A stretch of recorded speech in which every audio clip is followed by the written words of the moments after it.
debate.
Oh, goodness.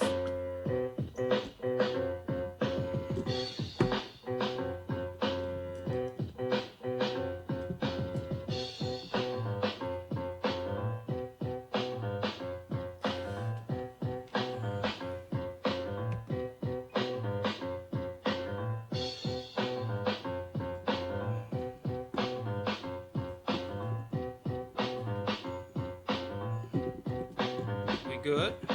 It looks shallow. We're gonna try to change it real quick, but if not, it's fine. We gotta just run with it.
Just let it go. I think I just fixed it.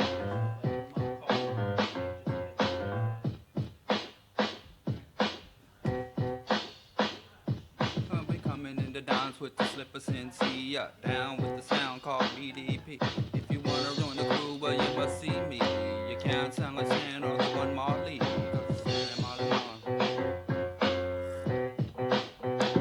We're done. I think we're done.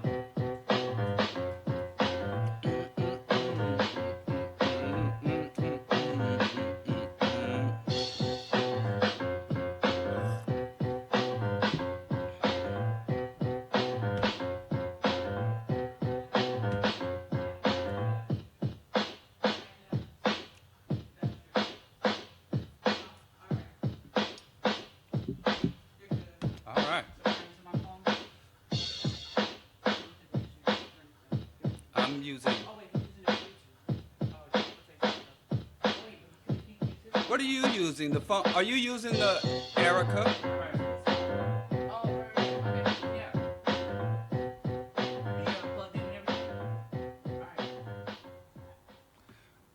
Good evening, everyone. This is Bro Diallo. Hope y'all having a good time as the leader of the free world debates the the man who seeks to depose him, the Biden-Trump debate. I hate to try to compete with such titans of politics and democracy, but I say fuck them. You know, we already know Biden's been in politics for 4 decades. Trump has been a public figure for at least that amount of time, and we already know what Trump is about. We know what Biden's about, and if you can find some reason in your mind or heart to vote for either one of them motherfuckers, then that's on you. Frankly, there's nothing new either one of them could say to convince me to vote for either one. I will be voting in this election, but I will not be voting for Biden. I will not be voting for Trump. I will be voting for a third party. I will be voting for, because I'm in Illinois, I will be voting to reform the Illinois Constitution to allow for a progressive tax as opposed to the flat tax. I will be voting, attempting to vote out some of the judges we have here. So, you know, I do think that we should engage and participate in the electoral system, but I do think we should detach any hopes of liberation or true freedom from that. Anyway, that's a good way to go into the topic tonight, which is what I want to talk about, which is black power versus democracy. And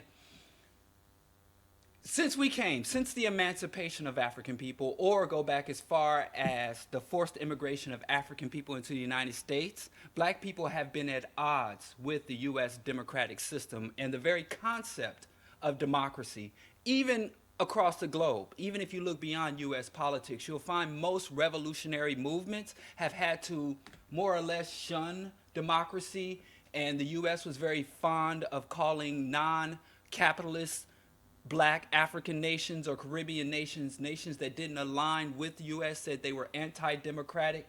And in many ways, that was true. We know, oh, they're communists, they hate freedom. Those are different. Being anti-democracy or not going along with Western democracy or U.S. democracy oftentimes is seen by many of us who are indoctrinated within this system as being anti-freedom. But hopefully in this discussion, we'll get some clarity. Can I help you? A little bit more headroom, and there's an issue that I could fix. Going in and out. Sorry, he's messing with the camera. I'll give him a moment. All right, you're good. You're good. Yeah, don't ask me why this wasn't done before we went live, because I don't have an answer. Maybe I'll ask him after I'm done. Anyway, shout out to Aromo and Aromo Land Production. But I digress. Anyway, what really brought this topic up, because there's so much to talk about, that I need to start going live much more often, even during quarantine. There's so freaking much to talk about, because I wanted to talk about melanin mythologies, where there's this school of thought about somehow having melanin is somehow a supernatural, magical, or some type of major factor, not only in our liberation, but a major factor in making black people somehow superhuman or beyond simple biology and evolution. And it's getting to the point where there's almost what I would call a black eugenicist movement emerging about skin color and skin tone, and then related to that, all of this dispute about who's black and who isn't black, about who, and you know, with black folks passing as white folks passing as black, and that tied in with a lot of these mythologies about melanin and race, which is very important, which I think we need some clarity on, because the muck is really, and there's a lot of people who are building their status, their image, their authority within certain communities or populations on a lot of these myths and this utter nonsense, whether it's black natives, Moors, or black eugenicists, black supremacists, and black supremacy. So that's something we need to talk, because we can really get down that rabbit hole. I say all the time, there's no white delusion, there's no white psychopathology that has not managed to infect black folks.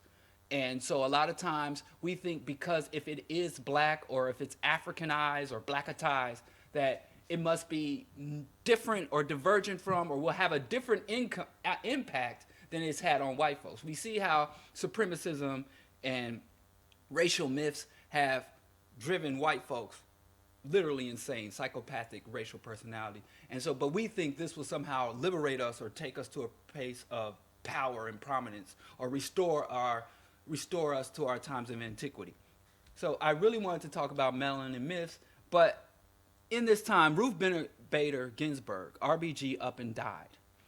I had gotten actually more than one, but I accepted one, regrettably, invite to talk about the death of RBG, or Ruth Bader Ginsburg, and how it would impact black folks.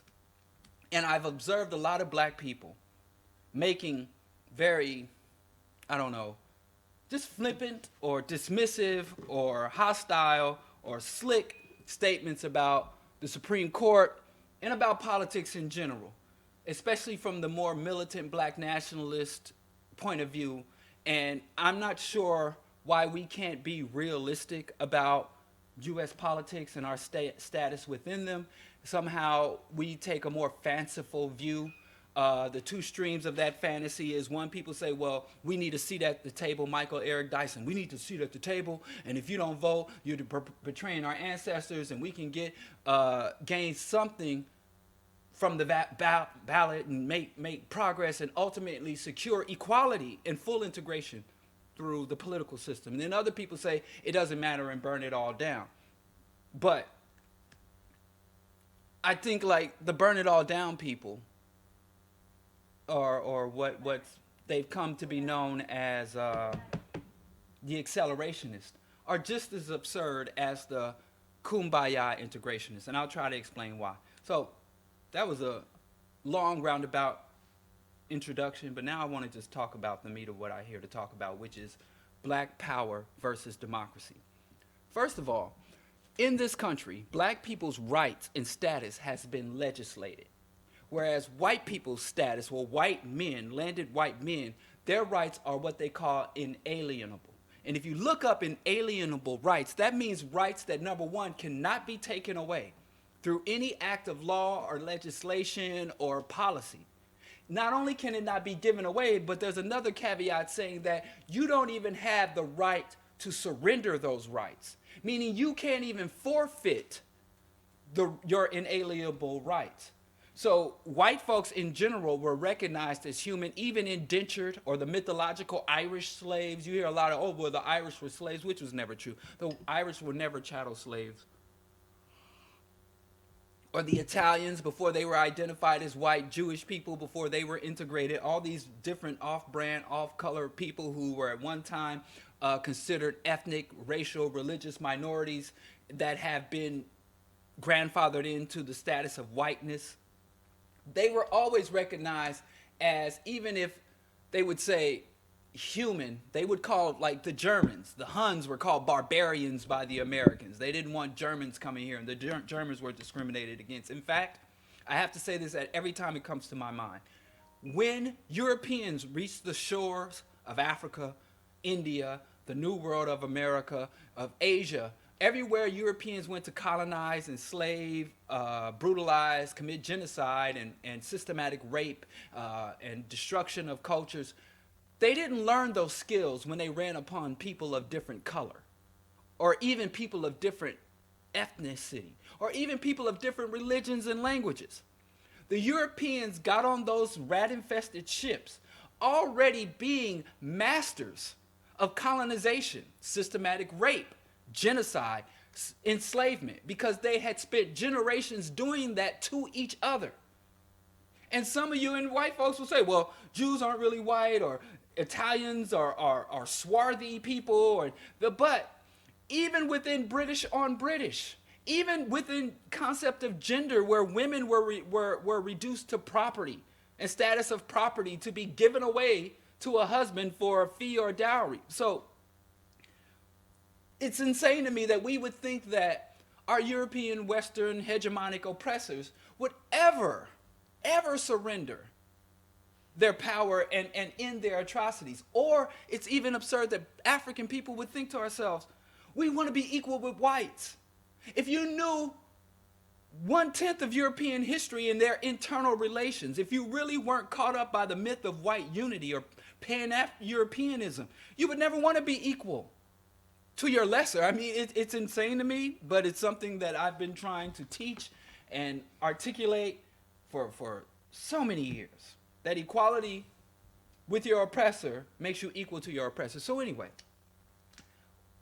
even throughout all that, they still would recognize the humanity being reduced to chattel and having, whereas even in this country, which is weird as hell, if you look historically, I took foster care classes because my wife and I were researching and interested in adopting or fostering some black children when we were in Kansas City. And they gave us this, I started looking at the history. They gave us this packet that didn't make a lot of sense to me with the foster care system. So I started doing more research and the concept of fostering and the orphanages and all these white folks have all these stories and mythologies about, Oliver Twist and all this shit. But long story short, I found out that before they even had laws to protect children, labor laws and child abuse laws, they had conceptualized and implemented animal protection laws.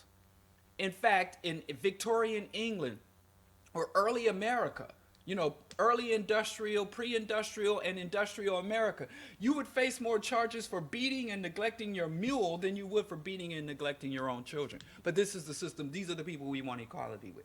But I digress. My point is, white rights in the U.S. Constitutions, rights are inalienable to all men, by men, landowning males. And then many Europeans were grandfathered in to this status of whiteness, that it didn't take an act of God or even an act of Congress. It simply took a change in the disposition or thinking of the white masses, where white folks in this country, Catholics and Protestants, were beating the hell out of each other. Hell, Calvinists and Shakers or Quakers, they were all beating the hell out of each other. And then they said, listen, we are a white minority on planet Earth surrounded by all these people of these various hues. And it is more, even though the hatreds are still there. You go to Europe now, talk about racial slurs. Within Europe, Europeans got more racial slurs. The British got more slurs for Germans and Italians and Jewish people than they got for black folks. But they said strategically, it makes sense for us to coordinate our efforts. And we can beat the hell out of each other. We can have 2 world wars. We can have ongoing espionage and conflict and spy on each other. And right now, the United States' #1 allies, the British, Israel, Canada, the United States nuclear arsenal is targeting all the major cities of all of its allies. That's just how they do perpetual war, conflict. But they say we all white now, even though they don't ever define what whiteness is. You ask the average white nationalist, what is white? What makes you white? Or what makes this white person non-white? It's all madness. It's psychopathic, but they're able to construct a whole system of global power and oppression and economies around it. So, let all that up to say, for black folks, it didn't take, in order for black people to be recognized as human, to be liberated from shackles, it took a constitutional amendment, even though there were several white folks who came to this country early in the history, later in the history, and right now in the history, where it didn't take three amendments to the Constitution in order to recognize our citizenship and our humanity.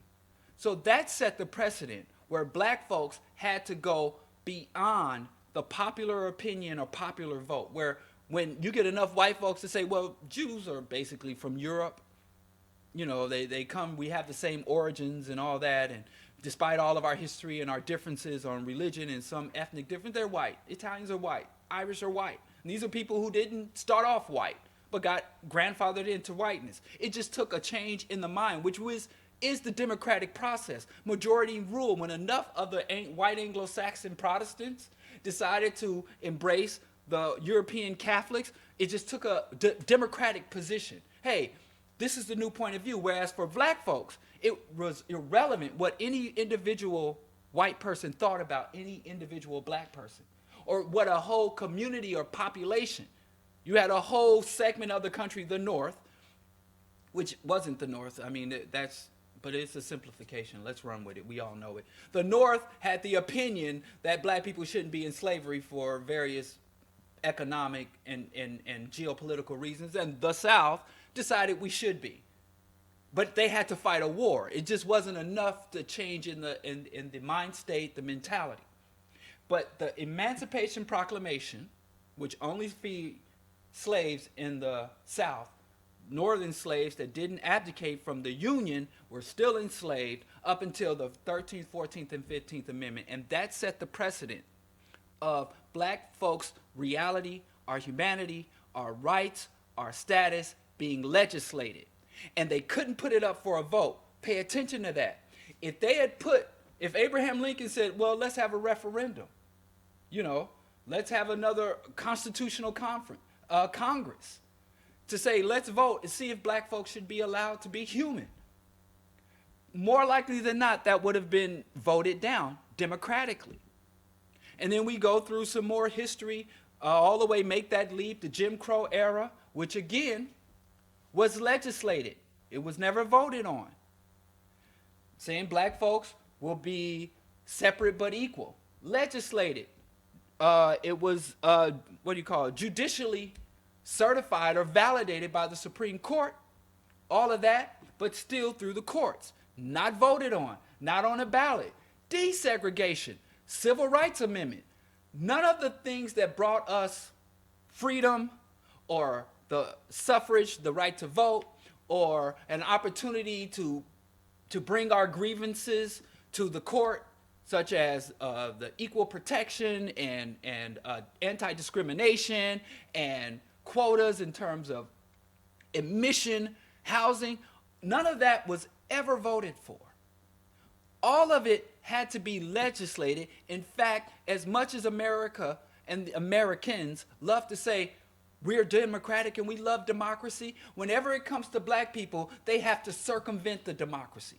And that's why a lot of racist white people get so upset and they love to talk democracy and states' rights, because they know that if the white majority was given the opportunity to vote on anything related to black folks, they know more likely than not, because of the indoctrination of the average white person, even the non-racist white person, it's going to get voted down. Black people don't have enough, have never made up a national majority in this nation, even though we've had times where we were regional majorities or even city or district majorities. We've never been national majorities. So anything that comes in the favor of black folks has to be legislated. It has to go through the judicial and legislative branch. It can never go on the ballot, because white folks, as a majority, even your white friends, even the white folks, every day when I walk, I cross from Bronzeville, my hood, and cross over to Hyde Park, where they got the Whole Foods and the organic produce. I have to leave my hood because I got a Walmart on my side of the hood, but I'm not a big fan of their produce section. So I cross over, and all I see in the white neighborhoods are Black Lives Matter signs. But even those white people, whether it is a conscious, which I conclude that it is a conscious, or subconscious conclusion, understand that their comfort, their status, their wealth is rooted in oppression of African, Native, and non-white people across the world. And it's really easy when you're an upper middle class, well-to-do, six-figure income and a 7-figure savings and asset, to be a good guy, to be a great guy. Oh, those poor, to have pity on the poor blacks. But any type of political or economic switch, if white folks had to pay reparations, if white folks lost access to the land and wealth that was secured through discriminatory economic and political policies, you will find that the most progressive, the most liberal, the most interracial dating white folks, something will snap. And that's why you find, even now, overtly racist attitudes and points of views amongst white folks. The poorer they get, the more they're willing to say, yeah, I'm a racist, I'm a redneck, and kick them out, build the wall. And the further you go up the socioeconomic ladder, you find the most benevolent white folks. But they're only benevolent as far as their comfort, their interests, their assets, and their holdings are not affected. But the redneck, trailer park, impoverished, MAGA hat wearing versus the guy who goes to the symphony with opera goggles, both of their standing and status comes from the same place: the systems and institutions of global white domination and capitalism. And black people seeking to integrate, even if we fully and properly integrate into that system, it is subversive and disruptive to black folks. I mean, to white folks, for black people to even secure say we're 13% of the population, and we got 13% of the wealth, political power of 13% of the privately owned businesses and lands, would be a psychologically and materially unacceptable status for us. And if you look at history, you'll see how quickly benevolent Europeans become hostile to African interests. For many years, when black folks were singing gospel songs on the chain gang during the height of Jim Crow, or let's go back a little further, many of the abolitionists who wanted to abolish slavery, when they saw black people starting during the Reconstruction era try to work to secure power, when they figured out, damn, the people who spent the last 230 plus years doing all the work, not just the picking the cotton, but doing the carpentry, doing the industrial labor, who understood agriculture better than any other population, when they got free and they stopped working for us and started working for and amongst each other, they became a threat. And those same people who were saying end slavery came up with let's send them back to Africa. Many abolitionists were also repatriationists. Get them the hell out of here. They done the work, and they didn't plan on sending us back with bags of gold, with the wealth that was stolen. They just wanted to send us back because they were like, listen, I can accommodate, I want you to be free, but I don't want you to threaten my status. And when freedom, when repatriation wasn't a viable thing, mainly because one reason was many of the African nations were still under colonial control. So in order to send shipments of Africans anywhere to Africa, they wouldn't have to talk to the Africans about it because the Africans on the continent would say, hey, bring them on. But who was running Africa at the time? Portugal, Spain, much lesser extent Germany. That's why Germany rose up twice and fought 2 world wars, because they didn't have the Africa hold. Italy to a lesser extent as well. France, Great Britain. But anyway, you come up to the Civil Rights era. The NAACP, and that's why, what's his name? Booker T. Washington, the first black leader ever, the first black leader in America. He told white folks, listen, we know we got all these labor and industrial skills, but how about we engage in labor and industry without going into philosophy and to politics and high-minded things? We leave that to you. The governing of the state, the legislation of policy, the very conceptualization of what it is to be human and civilized. We'll leave that to you, and we're going to make boots and make some of the best leather boots you'd have never seen and spit shine them for you. So they started funding people like Booker T. Washington. That was the big part of the conflict between Booker T and W.E.B. Du Bois. Du Bois was like, listen, we are people who constructed states and nations. We created the first economy. Why would we just dwell under their dome of power as opposed to creating or participating in the governance? That's a whole nother discussion. Bottom line is, the good white folks who wanted to abolish slavery were also became the same people that wanted to prevent us from taking power. The people who legislated our humanity didn't want us to fully exercise our humanity. And many of those same people, go look up who funded Booker T. Washington, the northern industrialists, the DuPonts, Standard Oil. You go on to the founding so they basically allowed the South to re-enslave African people through Jim Crow. The North didn't go back and fight. They re-enslaved us because the North was like, man, free Africans are competitors against white power. So then you move on down the line to the founding of the NAACP. Look at who founded it. All white folks put up the money and founded it and say, oh, it's a shame Miss Russell has to sit on the back of the bus when she comes to my house to do my laundry. Why can't she sit up front?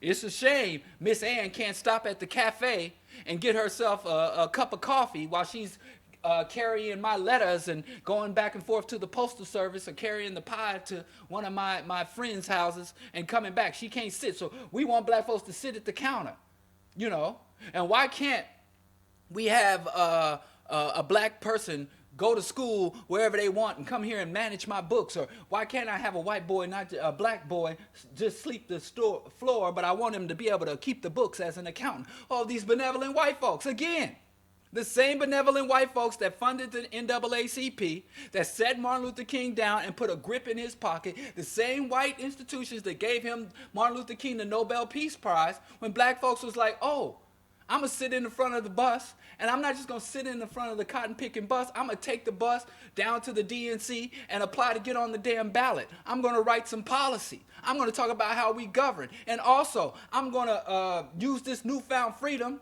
to contest the Vietnam War and contest U.S. imperialism. And the same good liberal white people who wanted us to sit at the front of the bus and sit at the lunch counter were the same liberal from the same ideological stock that set up COINTELPRO. Many of the same people, they were like, we want black equality, but we don't want black power and black liberation.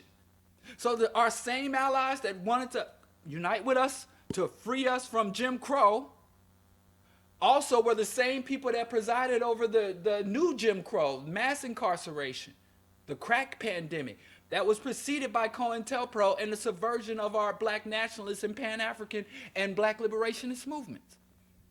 And it was all done through the courts. It was all done through legislation. It was all democratic. It was all legal-like.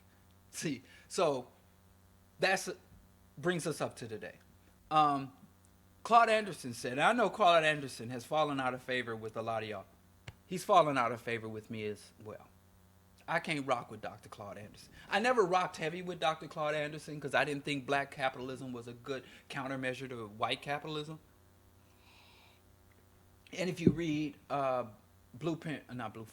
have his mercy upon my soul. If you read Black Power, White Wealth, and Powernomics, many of his solutions for black people were predicated on white people following their laws and sticking to their end of the bargain, which, you know, fancy that. But he did say something that was unpleasant to hear but could not be contested. He said that whenever black folks were in trouble, it was the federal government that would bail us out. And that is why the conservatives started saying we want small government or government can't fix our problems. Because black folks, our whole existence in this country is a gift, tied to a string given to us by federal government. If your rights are not inalienable, given from God, but they are legislated through policy and amendments, then if you got it through amendment, it can be taken away through another amendment. And in fact, the far right in this country, and funded by a lot of far right-wing billionaires, y'all always talking about George Soros, but I never hear y'all talk about the Koch brothers and all these other, Sheldon Adelson, and all these right-wing billionaires who are trying to bring about another constitutional convention. They want to get enough Republican governors in positions of power to bring forth a constitutional convention. And if that comes, everything is on the table. Everything is on, including legal re-enslavement of African people. And I know y'all think, oh, that's just extreme. You know, but I'm sure just 8 years ago, it would be considered extreme, where Trump has literally went on the media and says, listen, I'm working to subvert democracy and steal the election. No president would admit to crimes. And I don't think Trump is bold to admit that he's committing crimes. I just think he's too stupid to recognize what he's doing. But y'all look at it, Trump don't play. Trump does. That's all he does is play. Trump doesn't know where he is, but I digress. So anyway, he said that, Dr. Claude Anderson said that whenever black folks were in trouble, because we look at it, and I know, because people get in trouble for me for just identifying the history. You know, I get cursed out. People like, we like to have this fantasy, screw the government, screw the system, and that's easy to say. It's hella easy to say, fuck the system. It's a little harder to do, to live that out. And I know y'all like, fuck this system. Like, I don't see y'all. I didn't see any of these black folks that says fuck voting, it don't mean nothing, or fuck the system, pack up and move to Flint, Michigan. I mean, a lot of black, even in my hood where I'm living in Bronzeville on the south side of Chicago, you know, which ain't the worst, most dangerous place, but it ain't the safest. I can't remember the last time my oldest son went out of the house and I didn't have to talk to him, check him to see, make sure he's wearing neutral, non-gang colors, and tell him to be mindful while he's out there, so he ain't involved in no shit, but he can be mistaken. He has locks and a lot of young brothers in the shits, they got locks. So anyway, a lot of them won't even come and be my neighbor, you know. And I ain't even down on them for it. If I could afford not to be my own neighbor, I probably would move too. I don't know. Time will tell. Y'all support my Patreon and let's put it to the test. Bro, Diallo get some money, he'll make a move. I won't, but hey, let's put it to the test. I would like for y'all to test that. Anyway, I hate going down these rabbit holes because then I lose my train of thought. But Dr. Claude Anderson, back to him. He said that the federal government will pull black folks out, and we think government never done nothing for us. And then other people say the government is our only saving grace. As with most extremist positions on the same notion, the truth is somewhere in the middle. So white folks understand better than black folks that our black existence, black power, black status in this system is not the result of democratic process. They didn't get a chance to vote on it. And if it was voted upon, just like I'm not going to bring that up because that will totally get everybody bugging. But so they had to go into the halls of Congress and they had to validate it through the judiciary. It was never on the ballot. Can black folks get out of slavery? If they put that up for a vote, we would still be chattel slaves. Can black folks end Jim Crow and be full-fledged citizens of the United States? If that was on the ballot, the majority of white folks would have said hell to the no. And just like to end mass incarceration, as the fight goes against mass incarceration and police brutality, you'll notice many of those reforms don't make it to the ballot. Like now, I get to vote in the next few weeks. I'm going to be able to vote on tax policy. You know, and it could go either way because both sides are well funded. Both sides got a lot of propaganda. And most voters aren't going to research for themselves, and I don't blame y'all who wants to go look up tax policy. It's boring as fuck. But you get to vote on tax policy. You get to vote on water purification standards. There's a lot of things you get to vote for.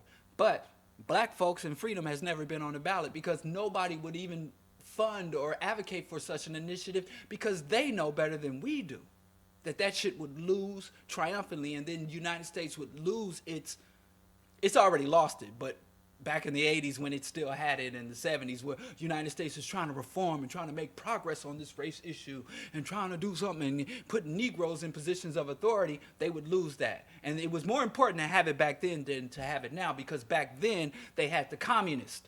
And all the African nations that were coming out of colonialism, but sliding into neo-colonialism, which is another debate, they needed to go and tell the Africans in the Caribbean and Latin America, which is majority black folks down there, had to go tell them, be capitalist, don't be communist, because capitalism means freedom. So the United States needed its PR, its public relations, and they put out Negroes like Bunch and all these prominent Negroes to fly them around the world and tell them, oh, boss man treats us good over in America. So that was the hustle. They don't really need that now because now we, instead of a bipolar world with two superpowers, we live in what they fictionally call a unipolar world where there's only one global superpower, the United States. Now, I know there's holes in all that, and if those were the topics, then I could go in and poke holes in all those concepts, but let's run with that so that we don't get too bogged down.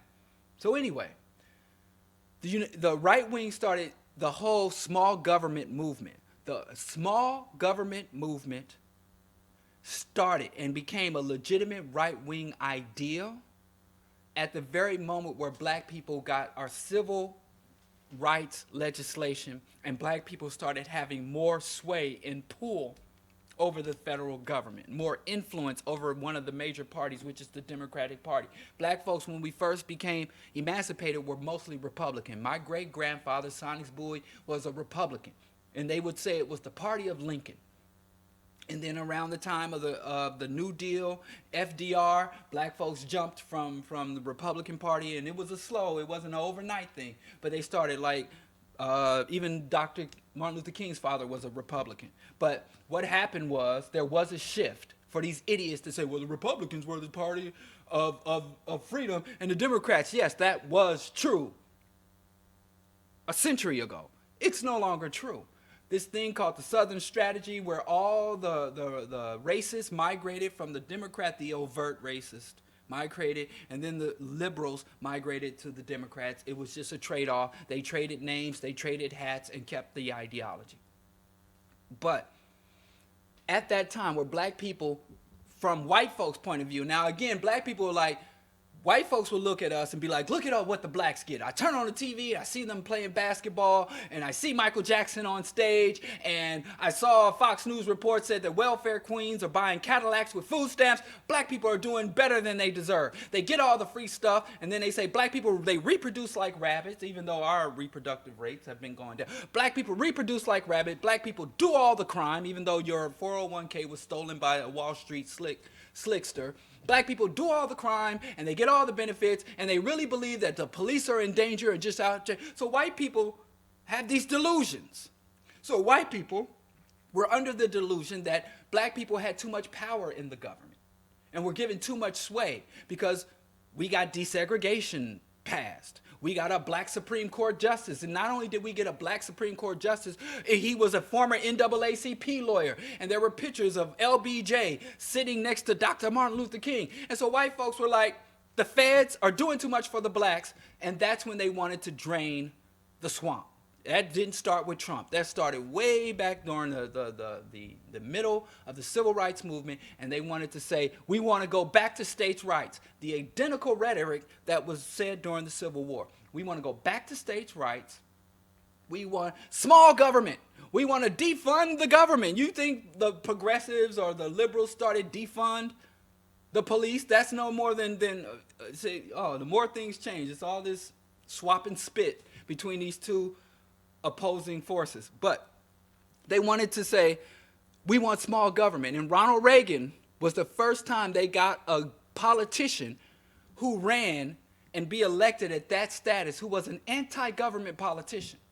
The politicians used to go around the country extolling what the government can do for you. Where Reagan got elected saying, I'm going to get government out of your lives, which he says, I'm going to stop getting all these trinkets and benefits to niggas. And again, I know some black people, the government didn't do nothing for us, blah, blah. I'm not saying that what the white folks think is true. I'm saying the rationale behind their behavior. That's democracy. Reagan won by a landslide. Reagan was one of the most popular politicians to this day. There is a cult of Reagan. You go into a room with a Reagan mask on and white folks are all going to collapse. You can pick their pockets. They love Ronald Reagan. Why? What was significant that Reagan did? All he did was say, hey, I'm going to handicap or prevent the federal government from legislating rights, and I'm going to upend black power by using democracy. Democracy was used, majority rule. The majority of this country is white. The majority of this country is capitalist. The majority of this country is racist. And racism isn't about your feelings, it's about your institution. So if you are a white person who has nothing against black people, if you are a white person who is married to a black person, if you are a white woman who has given birth to biracial or black children, that is not relevant, because if you dwell in a system that is overtly racist and stand no opposition and you benefit and rise within it, then you're a racist. If somebody came to me, I'm a Pan-African. And if they say, well, you're an American, I can't argue that. I have U.S. citizenship. It's just something no fault of my own.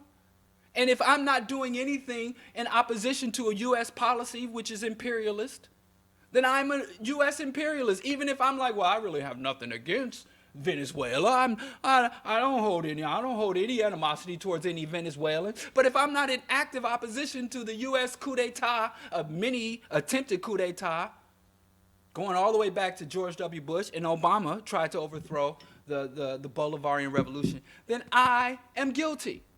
So the only non-racist white people are the actively anti-racist white people and I don't mean y'all come over here with us. You can't fight racism amongst black people if you're a white person. If you're a white person, you can only fight racism amongst white folks.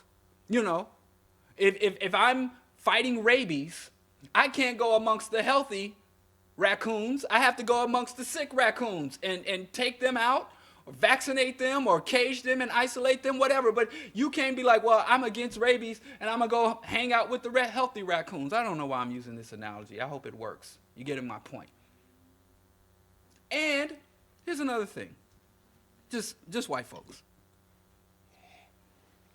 Don't fight racism on behalf of black people to save black folks. Do it to save white people. Reorient your thinking. Don't do shit for black people. Do everything for your own people. Humanize, civilize, and correct your own people for your own people's sake.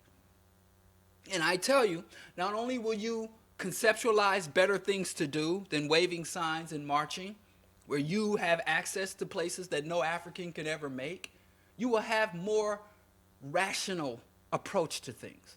Just tell yourself, I'm fighting racism because racism harms white people.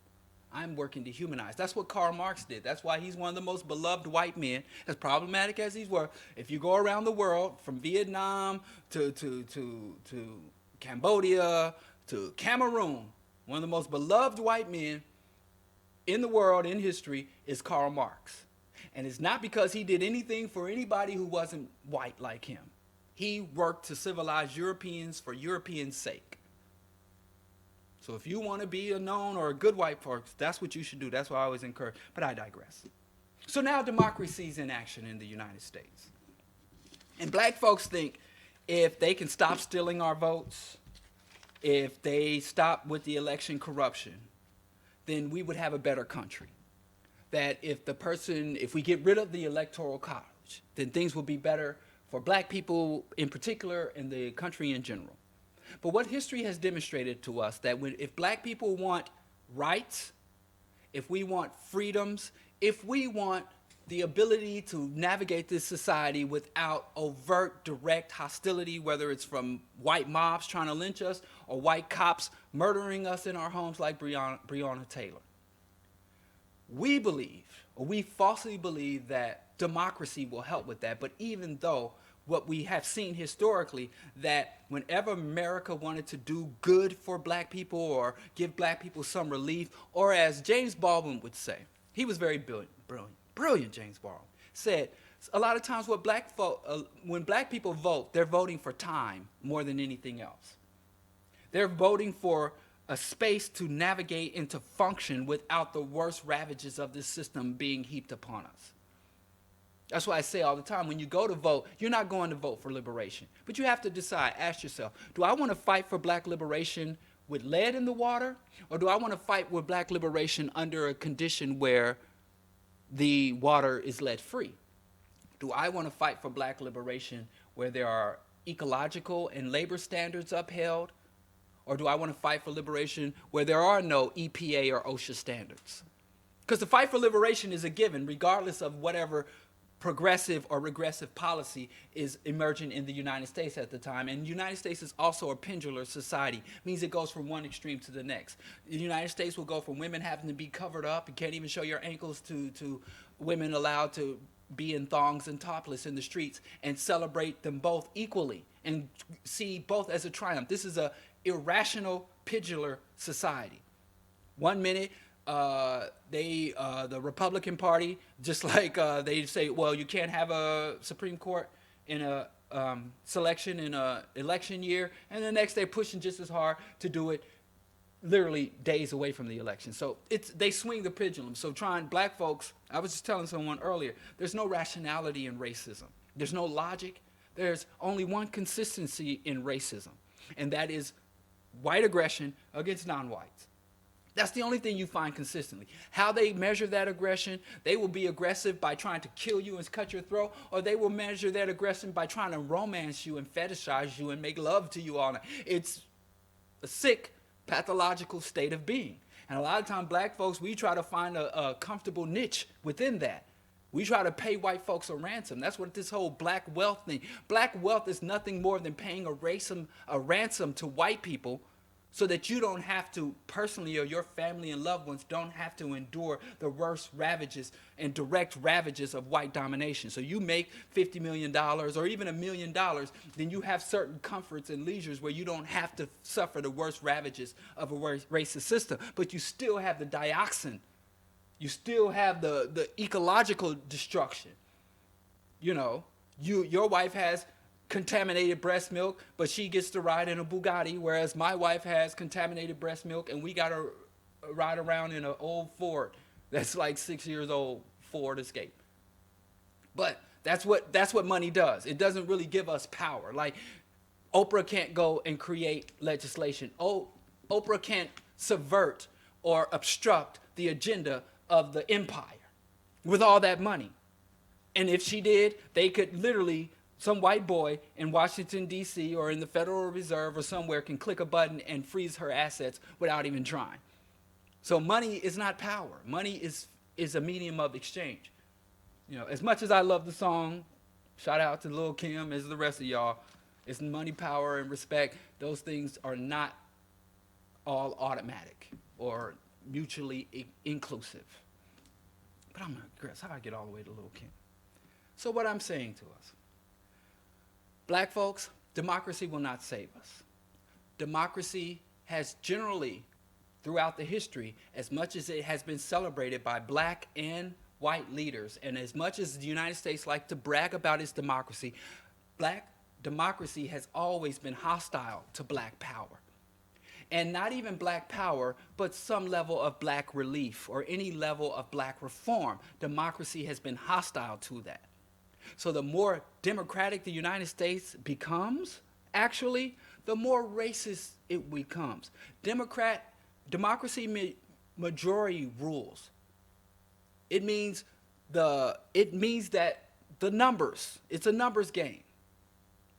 So, and it's a concept in democracy that is called the tyranny of the majority. The tyranny of the majority means that the larger population in a democracy can stomp on the rights and opportunities of the minority. But what is supposed to stop that is the republic element, which are your inalienable rights. So the concept was inalienable rights can't be taken away or surrendered. So even if the democratically they said, well, we're going to vote this person's rights away, this is an inalienable right. So they can vote on how fast you can drive on the highway or whether or not they're going to mandate that you wear a helmet or not. They can vote on, you know, the 8-hour workday or the 12-hour workday, but they can't vote on your humanity. They can't vote you into slavery or bondage. They can't vote you out of existence unless your very existence and humanity has been legislated or written into an amendment. So democracy, whether it's Biden or Trump, or even if it's Howie Hawkins, who I plan on voting for, a Green Party candidate, I understand that it is rational for me to evaluate U.S. policy and to participate in U.S. election because there are opportunities. Flint water crisis was a political crisis. It's not an environmental crisis. It's not an ecological crisis. It's not even a political crisis. Wait, it is a political crisis. I mean, it's not even a water crisis. Why not? Because the money, the technology, and resources to purify Flint's water exist, and it could be fixed tomorrow. The only thing obstructing Flint's water is the political process. Who holds power and why? And why did Flint's water not, because they've always had the lead pipes. They've always had, but they had the corrosive water, their local corrosive water source was not utilized because they understood this crisis would come. It was predictable. Why not? Because the previous political regime decided that it was politically appropriate to budget the resources to buy the water from Detroit as opposed to get the water from the local contaminated sources.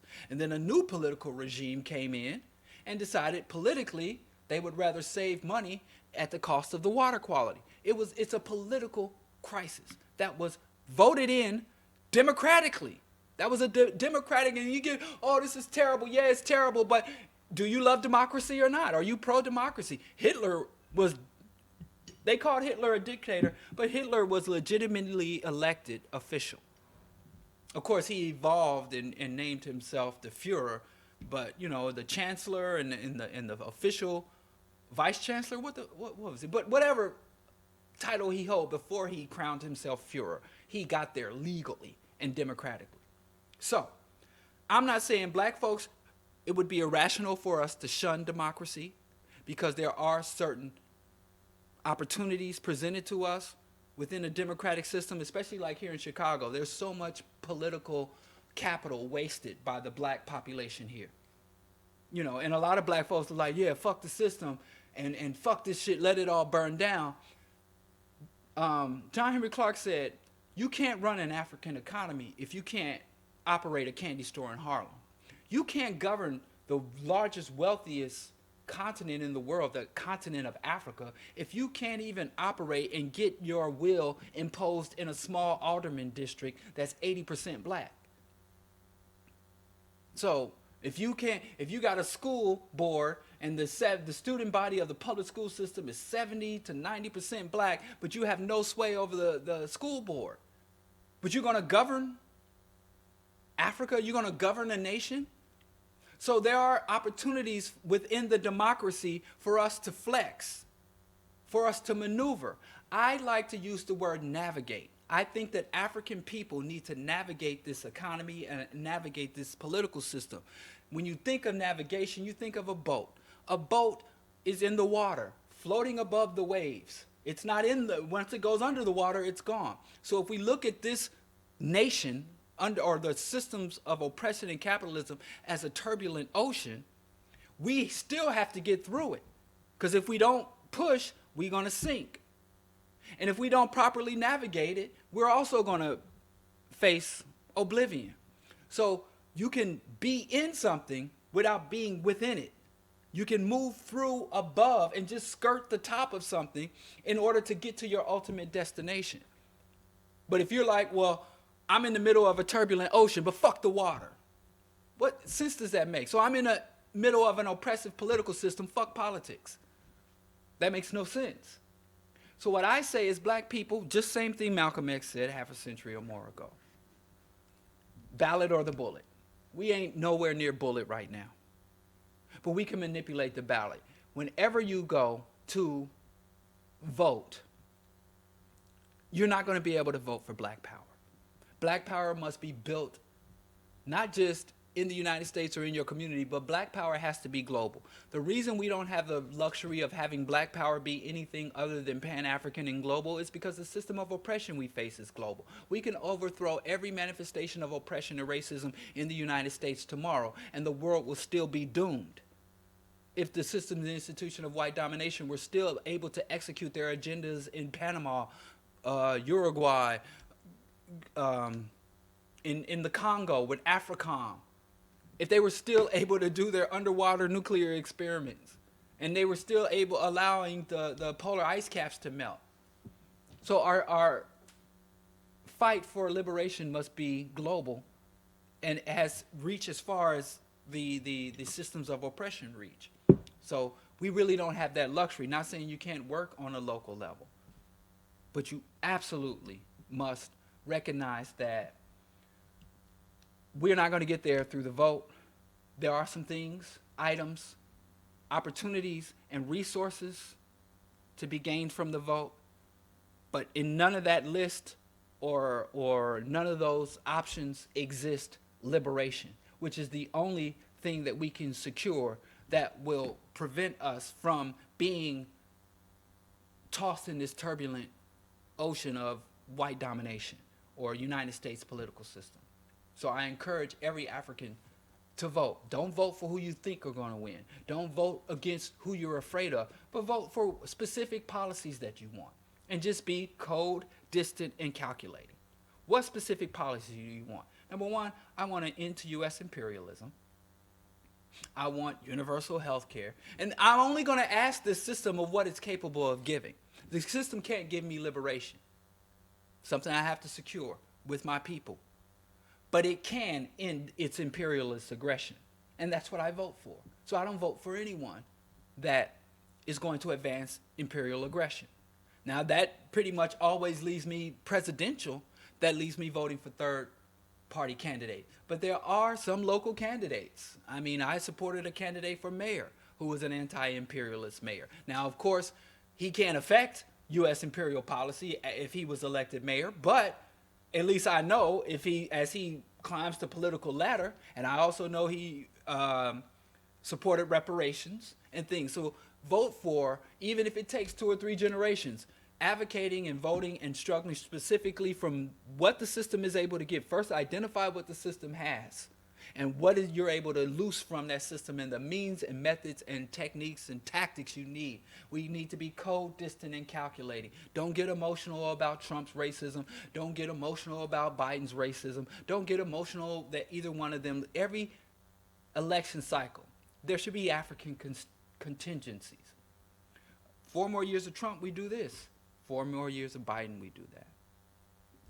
If it's 8 years of Biden, if Biden gets elected and works for 2 years and then his dementia comes fully blown and Kamala takes the seat as his vice president, we should have a contingency for all of that. And all of you Africans who are so fond of saying, fuck it all, burn it all down, while you sit at the seat of the empire, at best, I would say that's irresponsible. At worst, it's irrational. A lot of black folks that talk about they support dialectics or dialectical or historical materialism. We have to recognize that this ultimately politics is about securing resources. It's not about all this high-minded shit. It's about what resources will be allocated to whom. Material resources and immaterial resources. Power and influence is a resource. Influence and policy initiatives, those are resources. And then there's cold hard cash. You know, where a plant will be built, where a plant will be shut down. How many plants will be allowed to come into the U.S.? How many plants will be shipped overseas? Those are all resources. All of those impact. And I got to say one more thing about black liberation. A lot of black people are under the false notion that if things get worse or the worse things get, then the more radical black folks will become. So, you know, I talk to some black radicals. It's like, I hope Trump wins again, and I hope Trump becomes fascist, burn this shit down, fuck it all. And they think black people who are already vulnerable, who are already food insecure, who many black folks, like the bulk of my family, live in Missouri, surrounded by well-armed rednecks who just can't wait to do a Bosnian-style ethnic cleansing on the Kansas-Missouri border. Just like, because all those black folks that say, burn this shit down, I don't give a fuck, I didn't see any of them take up arms and head to Katrina, because imagine Katrina on a national scale, where there is a collapse in government, a collapse in the economy, and a collapse in the infrastructure, and white folks went hunting for black people. Black people were trying to escape a flood, and they were sent back across bridges to drown to death. Young black girls giving birth on rooftops and bridge tops. And I didn't see all these black people like, fuck the system, burn it all down. Because a materialist conclusion is black people are embedded in this system. And black people can't just be snatched out of this system because they would fight us harder than they fight the white man if we just snatched them. They have to be surgically removed. You know, when you look at trying to remove a tumor or trying to, you got to cut the healthy tissue away from the infected tissue. So this is going to take some time. And maybe you think black folks ain't worth it. They're not worth the effort of re-education, enlightenment, cultural development, and the process of radicalization, counter-indoctrination, re-education. That's what it's going to take. But fuck this shit, let it burn all down. That's not going to radicalize people. In fact, if you look at how things go in stages, you would have never had black power. I know we all love George Jackson, Chairman Fred Hampton, Black Panther Party, Black Liberation Army, Assata Shakur. Yes, H. Rap Brown. But where did most of them come from? They came from Southern Christian Leadership Conference, the Student Nonviolent Coordinating Committee. You don't go from sharecropper slave to black militant. If not for that era of black folks saying, let's lock arms and be peaceful. Let's bow our heads in prayer and overcome the white man, demonstrating our capacity to love him. If you don't have that, It took for black folks to see, man, look at that brother praying and bowing his head and getting spit on by that goddamn redneck. It took that for them to say, okay, black power. Black power. Go look at Stokely Carmichael. You needed Stokely Carmichael. Without a Stokely Carmichael walking around in overalls singing, "We shall overcome" with Dr. King, we would have never had the pan-Africanist Kwame Ture. So I know we like to look down on movements that aren't as militant as we believe they should be. But people don't go from fascism to freedom. It happened. It's a very rare. In fact, I could count on one hand where you have a situation like in Haiti, where you went from chattel slavery to freedom. And there's some issues there, but that's extremely rare, to the point where even white people are still afraid of Haiti. They still suppress Haiti. They love saying Haiti is the poorest country in the Western Hemisphere. The reason they say that at every opportunity, because it is a psychological warfare and an indirect message to black people all over the world. They even keep pushing this, even though the majority of black people that I encounter don't even know the history and significance of the Haitian Revolution. So most of the time, you go from far right to center to liberalism to leftism to revolution. It's a gradual thing. It's very seldom addressed. So don't shit on liberals exclusively. And I know some of y'all that read my writings. What you mean don't shit on liberals? I shit on liberalism, but I understand that you can't be all. You have to acknowledge the facts. You have to acknowledge when even your people that you think don't go far enough, when they're right, they're right. When they're saying, well, this is a viable policy that we should vote for, or this is a candidate that is worthy of our support. Yo, fuck vote. Go to them and say, well, yeah, this candidate, yeah, based on what they're able to do. This school board candidate that's going to stand in opposition of gutting the school budget, put more money into local schools, get rid of all this fucking busing and integration, and instead of trying to sit next to white kids for a good education, we're going to build. I know some school board people. I've worked on school board campaigns in the Kansas City school board. I've sat in my house and made flyers and distributed flyers and petitioned to get people on the ballot. So when they do that, when they're on the right track, we say, fine, yes, we know we can improve the quality of the public school system that has all our black kids there. And then when they come to you and say, well, we can vote and do re-educate the police and have sensitivity training, and we're going to fly in this world-renowned psychologist to talk to the police to teach them how to stop being racist and murderous. That's when you can say, okay, well, we have data here showing that sensitivity training makes people more racist. And it's there, it exists.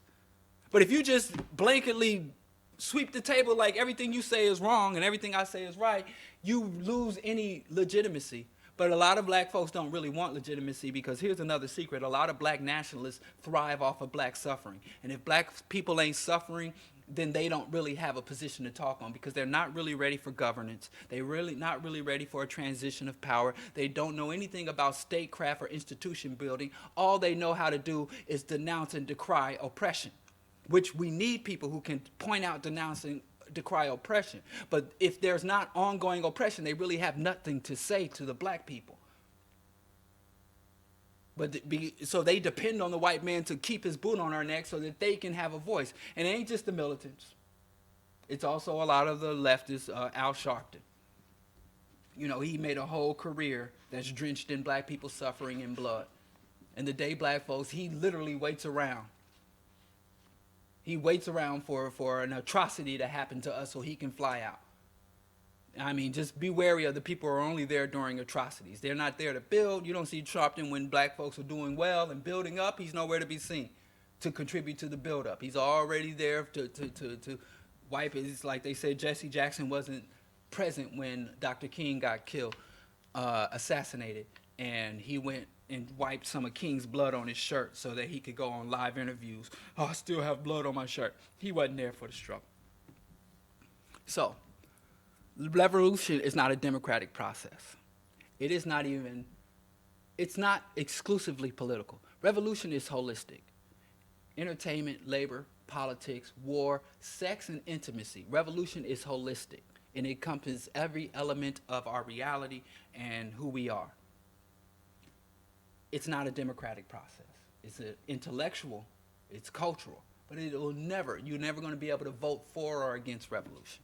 When the revolution's coming, you can't say, oh, stop the revolution, I'm against it. And you can't say, well, start the revolution, I'm for it. It's something that has to be constructed and implemented. But don't get out here and tell black folks, oh, I had a black person that I was talking to not too long ago talking about ain't no difference between now and chattel slavery. And I don't want to say America's making progress, they being good to us, but I think it's disrespectful to our ancestors who endured chattel slavery. It's even disrespectful to not acknowledge the difference between Jim Crow and today. Yes, we dying today and we was dying then, but my grandmother and my great-grandmother, who turns 90 next month, and my great-aunt, who turns 86, no, she's 86, she turns 87 next year, when they would go to the library, they would get the mildew books that were left outside. And my aunt had a benevolent, good white lady that would let her come in and sit under her desk like a dog and let her read some of the new books. Where my sons never had to endure that because of, like, my wife, my grandfather-in-law, because he marched with Dr. King. You know, he has a mural here, Mingo. Because of his work, he was a labor activist and a civil rights activist. He didn't have a radical bone or a Pan-African bone on his body, but my wife is a Pan-African revolutionary scholar because of the work he did.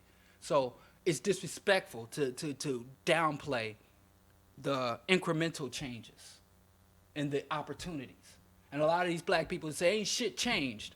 The only reason you can get in a public forum as a black person and say, fuck the system, and not be lynched, have your genitals mutilated and hanging from a tree outside your mama's house is because of the work they did. Not saying that we're safe, not saying that we have reached the promised land, but we don't have to deny reality, historical, materialist reality, in order to condemn this system. In fact, whatever little progress we've made in this system is a further condemnation of the system because, like the Flint water crisis, you have everything you need to fix that problem, but it's not politically expedient or prioritized by you. So I just implore revolutionary Pan-Africanists, we have to make this revolution palatable. And above all, we have to be rational. And I'll leave it at that. We can gain things, we can manipulate, we can get some resources and open up some space and opportunities through the democratic process, but ultimately, regardless of whether the system is shutting up, closing down on us or opening up for us, revolution is a perpetual state that we can never surrender or never compromise until freedom. Or as Kwame Ture would say, you can compromise on strategy and tactics, but never compromise on your principles. And that's that. That's what I wanted to share. I'm going to do a Q&A tomorrow. I also want to talk about melanin mythologies and this concept of race. Now white folks are passing for blacks, and for generations we've had black folks passing for white. Even a segment of my family, the Blackwell line, moved to California and cut off us, the Bowies, the Jeffersons, and all the other people on my family line, the colored section. We had one cousin, distant relative, great-grand, that moved to California back during the era of the exodusters. Y'all like talking about the mass migration, bro. Y'all think every black person that ran out in Mississippi came to Chicago, but a lot of the black folks in the Louisianas, where my ancestors, back where my folks was on the plantation, some of them went west. And I had a whole branch of my family tree that moved west and started passing for white. And they wouldn't reproduce with any person that was darker than them. And after less than 2 full generations, they went full white. And one of my great aunts was doing a genealogy and found out that my great grandmother's Geneva, Bowie is her, I don't remember her maiden name, but Geneva Blackwell, my great grandmother, Geneva Blackwell, her family, back in the late early 1900s, broke off, the Blackwell split in two, so you got the black Blackwells and the white Blackwells on the West Coast that don't have nothing to do with us. You know, if I showed up tomorrow with my hat in my hand, hey, cousin, they'd run me out. They'd call the police. So anyway, we need to talk about this because we forgetting the lessons. That kind of frustrates me. We forget lessons from the past, but I've jawboned for too long. So I'm going to wrap this up. I appreciate you listening. We're going to do Q&A. I'm not going to go so long without reaching out and engaging. I promise that. But you know, I can't bounce without my outro and intro music. It makes me feel like I'm somebody doing something with intro and outro music. So I'll see y'all tomorrow. New book review. Patreon, please support on Patreon. Diallo Kenyatta has been updated. Hold on. Diallo Kenyatta website has been updated. The archives are fully updated and searchable. You can go there and put in anything: politics, sex, feminism, love, hate, put whatever, and all my writings and shows on that will come up and available to you for now. So please hit that up. Did I mention Patreon?